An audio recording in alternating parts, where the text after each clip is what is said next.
Peace. The human body is under attack. Sandra Massey and everybody before her are proof that the human body is under attack. We are all a part of the human body to an extent. I want to think that, right? But the body doesn't attack itself. The body is attacked by viruses and diseases that disease the body from outside the body. And then the body works to protect itself and kick those diseases and viruses out of it.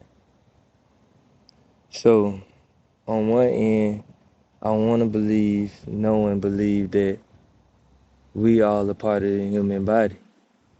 But when I see someone attack and destroy someone else who is a part of the human body, I have to question what part of the body is that? What part of the human body attacks, breaks down, and destroys other parts of the human body? None. What the body does is clot up. The blood goes and fights and has a war with the viruses, with the diseases. When there's a disease in the body, cells in the body go to fight and destroy it and remove that disease out of the body. Now, I'm not completely sure how that translates to life because I don't think there has to be a physical war, even though there already is. I mean, what we know is war, like it's all fighting all the time. We set up, it's on site. It's not hidden. Like right now, the war is somewhat hidden. It's it's hidden kind of mentally. It's disguised, because say the guy who killed Sandra Massey, he was a police officer. So she felt like there was a prowler, right? Or intruder, somebody who was paying attention, who wasn't supposed to be around. She called for help and he came to help her. And then he ended up killing her. So he was disguised as somebody came to help her. When we overtly, blatantly at war, he wouldn't have been disguised as somebody came to help her. He just would have came to kill her. Now, when you just look at the situation objectively, it really looks like he just came to kill her. Because when I actually found out the details, she called asking for help. He was scared that she was going to throw hot water on him. He pointed a gun at her for at least 5 seconds, maybe more. And then he shot her in the face. Because I guess he was afraid that she was going to throw hot water on him. My first logical thought is, why did he not leave? She wasn't the perpetrator, right? So he wasn't there to apprehend or arrest her. He was there to help her. So the way I'm seeing it, if you call me to come help you and you not listening to me, I'm out of here. You know what I mean? Like there was no reason for him to. But I think to me it looked like he either wanted to prove that he would do what he said because he said he'd shoot her in the face and then he did it. He felt like he had to follow through on his word. Or it's like, I think I want to say it's an ego thing. Correct me in the comments if I'm wrong, but it's like he can't back down at that point. If he feels threatened by hot water, then to him leaving will be backing down from the threat. So he can't back down. Either she gonna listen to him and put the pot down and do whatever he say, or he gonna kill her. That's what it looked like to me. That's what most of these situations look like to me. It's like either you gonna listen or you gonna die. It's not you gonna listen or you gonna get apprehended. You gonna listen or you gonna get hurt. You gonna listen or you gonna die. And that's why I say the human body is under attack because only a virus comes into the body to kill. A disease comes in to kill and not back down. We have to fight it off. It doesn't go away on its own. The body fights diseases and viruses off. There is no peace in the body when there's a virus in the body. We rid the body of that virus, that disease, and then we can have peace. But it's obviously like it's not the people being cared about because they look into the guy history and like he got kicked out of the I think the army, out of the military some for doing something wrong. Then they said he's been in trouble for driving under the influence or some other aggressive thing. But they still have him as a police officer showing up to help and protect people and killing people. And yeah, okay, he got fired.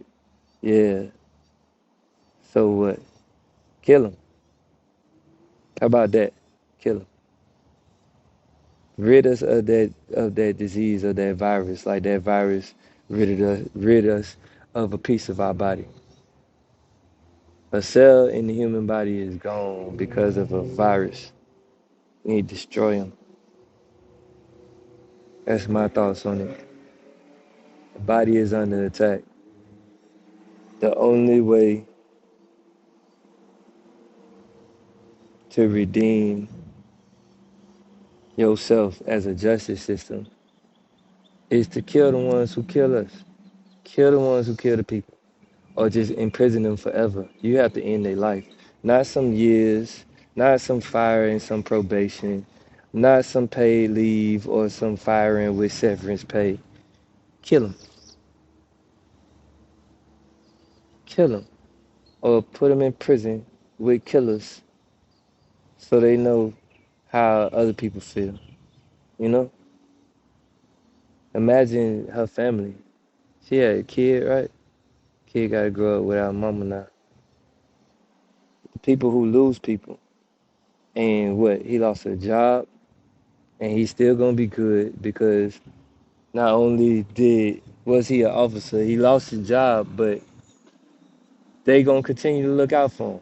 And then you be a police officer, any kind of law enforcement, police officer, firefighters, anybody else, like you tapped in, like you basically good and well connected in the community at that point. Of course, there's going to be those of us who don't support him and who he is no more, but he's always going to be good because he's sworn into that group, into that fraternity. So the only real solution is to kill him, destroy the virus, take his life physically or take his life mentally by imprisoning him with criminals that he put in prison and let him see how he like it. He'll learn to listen then. He'll learn to pay attention. He'll learn to be more empathetic. He'll learn to know what's a threat and what's not a threat. He'll learn what's important to confront and what's not important to confront. Sometimes it's better to just leave. There's no reason for you to have felt like you had to stand up and be strong and shoot that lady. She called for help. You didn't think she was listening. You felt threatened by her after she called for help. Leave. You called me for help and you not listening to me and I feel threatened by what you doing. I'm leaving. I don't have to help you.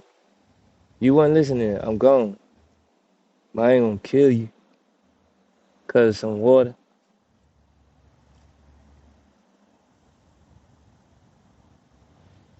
Another thing, we gotta start addressing mental health in our community more because it seems that a lot of these people have mental health conditions that are not very stable. And then we find this out, and it's the type of thing that if it was being addressed, then the situation might have been different. But if it affected the way, the fact that she called him, the way she interacted with him, the way the conversation and the whole situation went, then it being addressed could have prevented it. Because maybe she wouldn't have called the police. Maybe she would have had a community system, somebody to call around her that she was directed or instructed or counseled to call first, because the community and people, her therapist or whoever, knows that she has a condition. So before you call the police, because it might not be nothing going on, call this person, then that person. It should be a protocol put in place. But we have to know and address these things in order to be able to protect the body. If you don't know what you're feeling, you might go to a doctor first, and the doctor might tell you it's something that is not, so that they could prescribe you some medicine and make some money. But if you speak with someone around you, if you have community and you feel something that feel weird and they know what it is, you might could just do some stretching, take some herbs, some kind of tea. It might be what you eating at a certain time is not doing your body right. You might not have enough activity. You might be sitting, be sedentary too much. You might just need to stand up sometimes. Who knows what it is, right? But if you don't have community, if the issues and the conditions of the body are not being addressed and proactively acted on, if we're not creating protocols for support in our community, then the viruses and diseases can get us. And then we just lose parts of the body. That's how we lose life.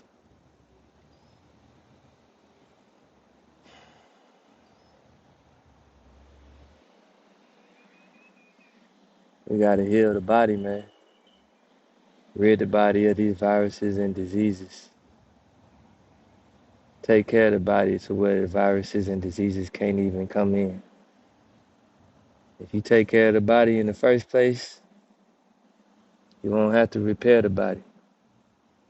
If you pay attention to your nutrition and your health, and you know your health is wealth, you don't have to go to the doctor. You know what I mean? Your nutritionist, your trainer, your whatever costs money and take time. So does a doctor. The doctor costs more money, and it'll take more of your time. And by the time you need a doctor, it's gonna be forced time, not chosen time. It's gonna be death, not life and support. It's gonna be Sandra Massey. Peace.